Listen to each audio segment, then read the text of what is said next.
Hello and welcome back to Cinema Rules. My name's Tom and thank you for joining me on the quest to watch every episode of Chernobyl, the limited series ever made. This is a HBO series and we've finally made it to the last final episode. It has been a while since I've watched episode 4, but it's still one of those shows that you just can't escape. You can't get out of your head no matter how many times you try to.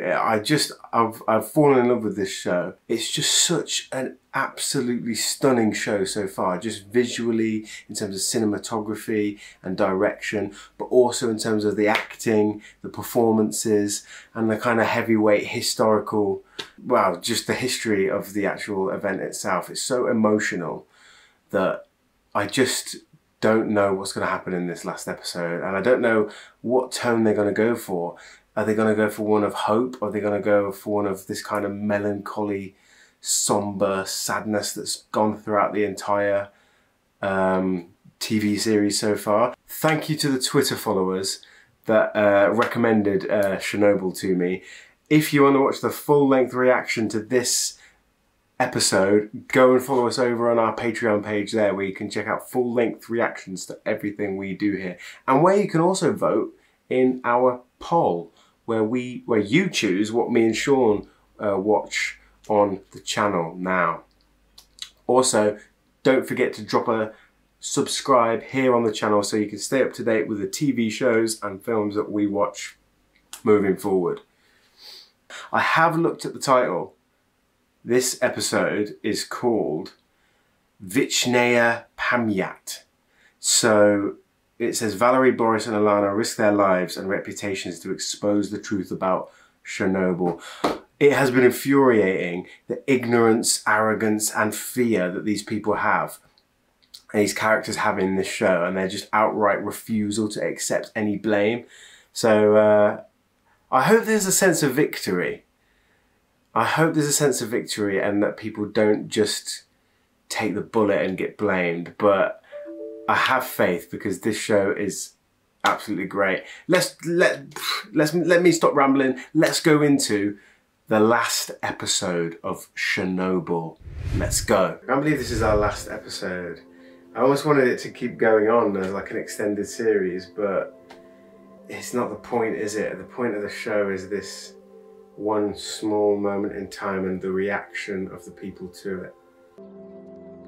It's just the picture of innocence and beauty, isn't it? These red flowers here, the colours that they're wearing. There's a big colour contrast here to the grey, sombre colour that we've got so far. We'll maintain at 1600, I'll go home, get some sleep, come back tonight. We'll proceed then. I'll personally supervise the test, and it will be completed. Sheer ignorance. Call me when it's done. That's where the fault of this lies, this problem, and people climbing to the top without any care for everybody else at the bottom. I understand my duty to the state. You gave us assurances. The reactors would be made safe. It's been months. No changes have been made. No changes even discussed. First, the trial. So he's kind of getting, not blackmailed, is he? But he has to. After that, we can deal with the reactor. He has to stand up and testify at the trial. It's weird. The tone of this has gone completely from the one of dread after the incident to one of kind of like the existential question of doing the right thing. Oh no. I said that at the wrong time. Oh jeez. Well, we knew from the bookend at the start that he was like coughing up blood, so this must be the radiation poisoning catching up with him. I'd like to think that if I spoke out it would be enough. Is he gonna... But I know how the world works. Is he gonna have the guts to do it though? Because They will shoot me. Yeah. Pamyat. And he put it on those tapes anyway, didn't he? So maybe he does it. Maybe he doesn't do it at the trial, but does it after. I mean, the thought that it could happen again on a bigger, worse scale is the horrifying thing, isn't it? Oh, here he is, Stellan Skarsgård. I wonder if they're going to start clashing then, because they were coming closer together. I wonder if they're going to clash now, because Stellan Skarsgård's character is much more state-aligned, isn't he? Vichnaya knew that the problem was not solved at all. The backup generators took approximately 1 minute to reach the speed required to power the pumps and prevent a meltdown. I wonder if they're going to like try and defend themselves, shake their heads, or So we arrive at they just resign to the fact they're done for. The first time they tried, they failed. The second time they tried, they failed. The third time they tried, they failed. Jeez. The fourth time they tried was April 26, 1986. Case closed. There's a bit of an excessive model just for that one story. It created two problems. One of them is scientific in nature, and the other is very human. This is the one we will consider first. At midnight, there is a shift change. Oh god, there he is, the guy that got really badly disfigured, didn't he, in the burns. It's fine.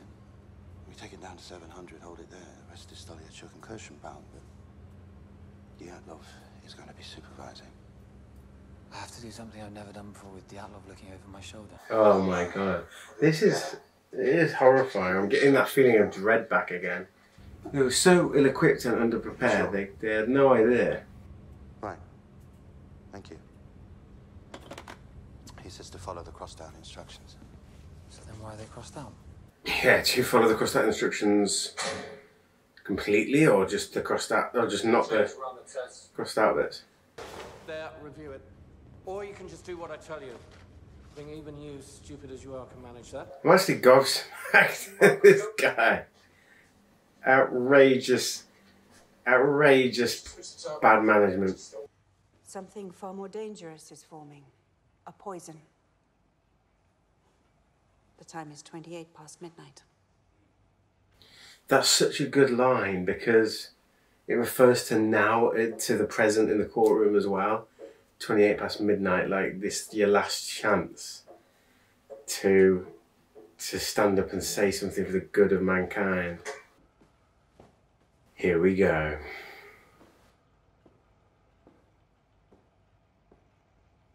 Wow, that's a good. That was almost sickening, that tracking shot of him. Fuel increases reactivity. Control rods and water reduce it. Steam increases it. The rise in temperature reduces it. So that's what it should be then. It built up, poisoning the core. We're starting to lose balance. At 28 minutes past midnight... He's going to cough up blood, isn't he, or something? Oh, whoa. I didn't move any rods there.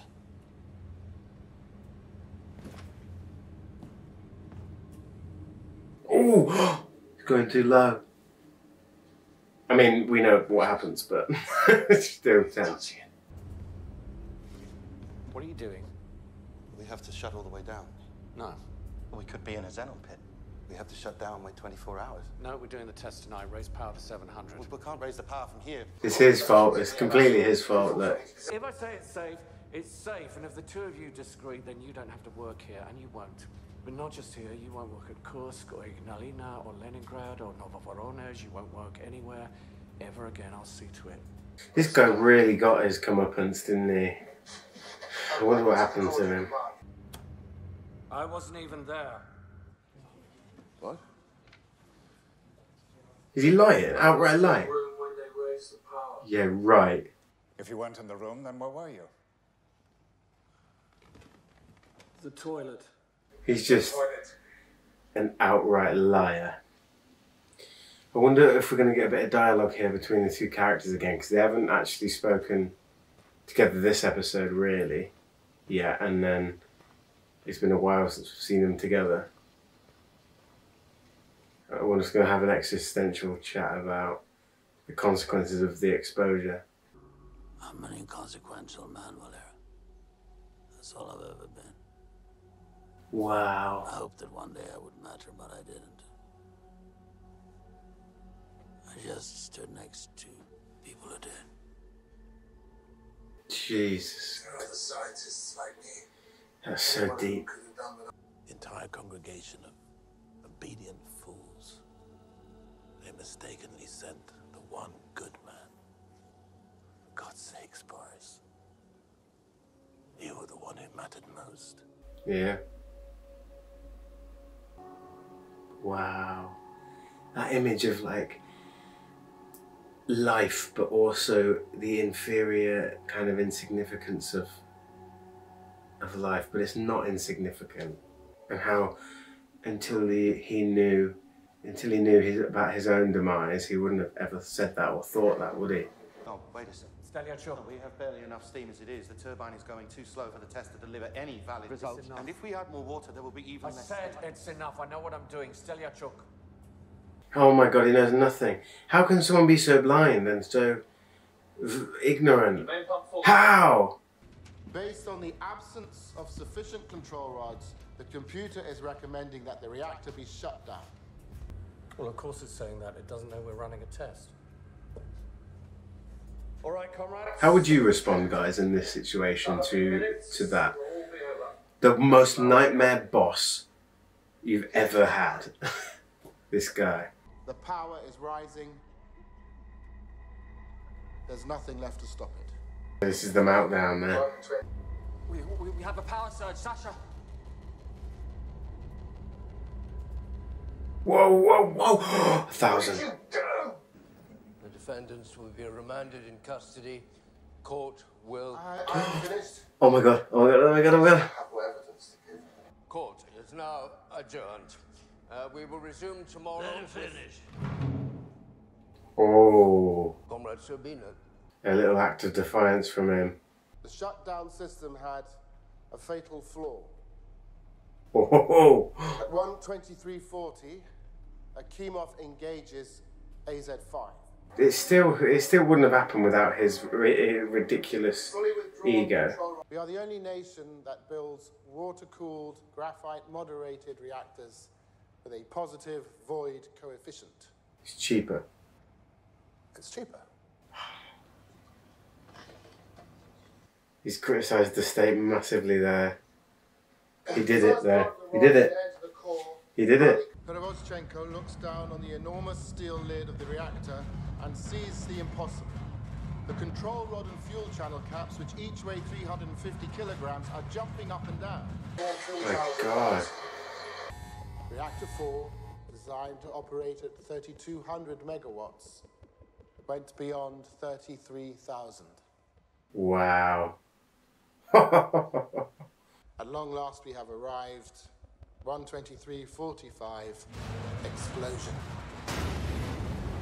In the instant the lid is thrown off the reactor, oxygen rushes in. It's just terrifying. The chain of disaster is now complete. Wow. No one in the room that night knew the shutdown button could act as a detonator. Whew. They didn't know it because it was kept from them. Comrade Legasov, you're contradicting your own testimony in Vienna. You mean to suggest the Soviet state is somehow responsible for what happened? Then I must warn you, you are treading on dangerous ground. I've already trod on dangerous ground. We're on dangerous ground right now. He did it. He got the courage, bravery. When the truth offends, we lie and lie until we can no longer remember it is even there, but it is still there. We lie and lie till we no longer remember. That is how an RBMK reactor core explodes. Lies. Yeah. Perfect dialogue. It just sums up everything I thought of this whole time about arrogance and ego and lies. And in the world of fake news, what a great line that is. Every lie we tell incurs a debt. It's so true. Oh God, and now he's got to watch his back everywhere he goes, forever. But I'm so glad he had the courage and bravery to stand up and do that. And you know, without him saying that, maybe it would have happened again. Worse. So now he's been taken. He did what was right. He did what was right. You keep your title and your office, but no duties, no authority, no friends. No one will talk to you. No one will listen to you. Doesn't matter though. He knows he did the right thing. You will not communicate with anyone about Chernobyl ever again.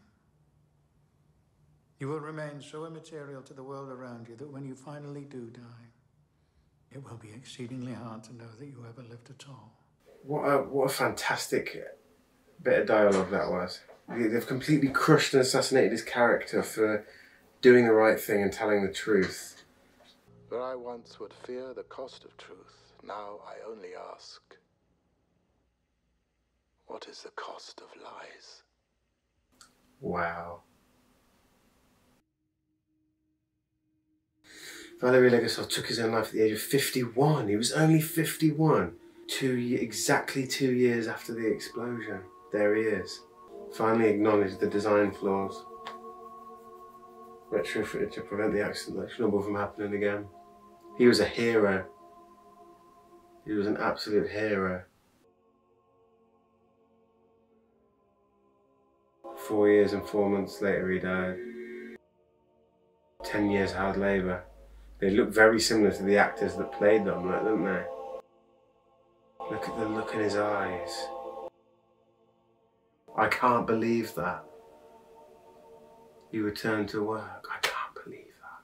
Anatoly Diatlov died from radiation-related illness in 1995. Wow, look at him there. Men survived the bridge of death. I've actually chills all over watching this. All 3 survived. 2 are still alive today. Heroes. The story they could tell. The true cause of the collapse of the Soviet Union.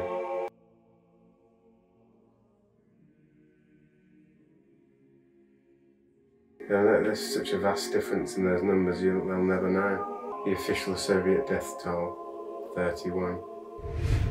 So that was the finale of Chernobyl. I'm just absolutely blown away by the entire series. 5 episodes of perfectly written, historically accurate, to an extent, emotional kind of studies of humanity. I just think it's perfect. It's absolutely fantastic. It's I think a must-see educational piece of, I'm going to say cinema, even though it's a TV show, because it is cinema. It's art, it's emotion, but it has an important moral message for mankind as well. That's why I think it's educational, and that message is lies have consequences. The line that he said, where every lie we tell we indebt ourselves, is just the perfect. I was looking for a kind of a way to summarize this TV show, and it's the lesson that lies have severe consequences. And what a dark period of human history this is, but something that we all should learn from.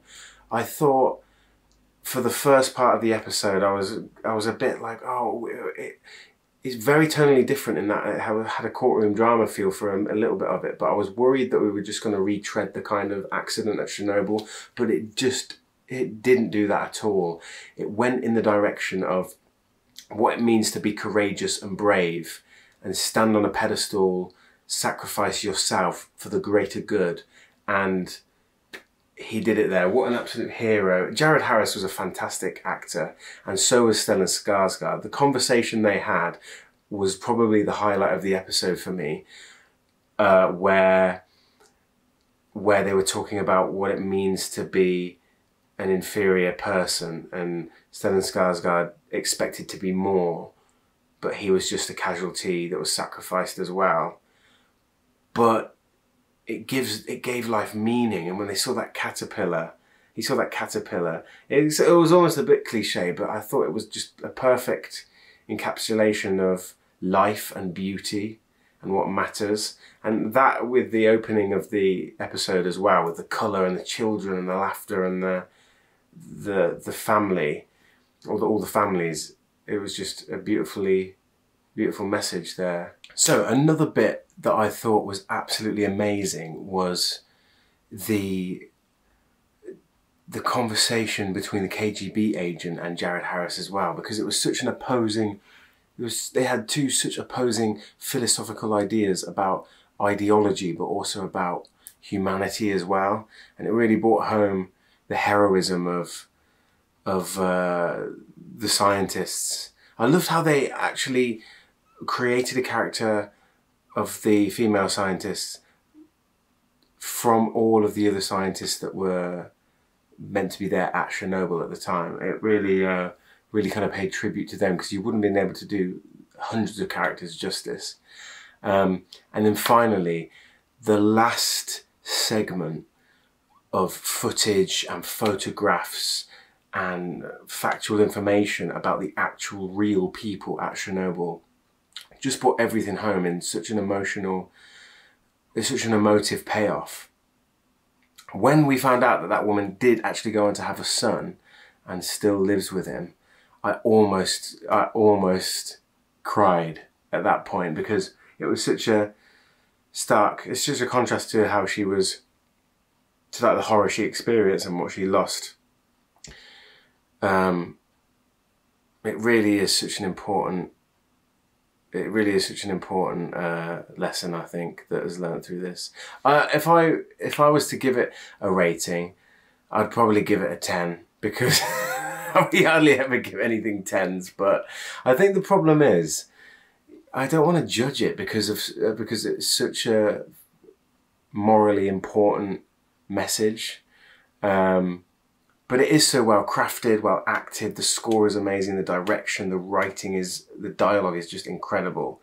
So I'll always tell people that I think it's a masterpiece of a TV show, and I'll probably revisit it quite a few times in the future as well. But it's heavy, and you do kind of forget the horror of the earlier episodes as well. The sheer dread, the panic, the desperation, but also the kind of body horror that comes into it as well.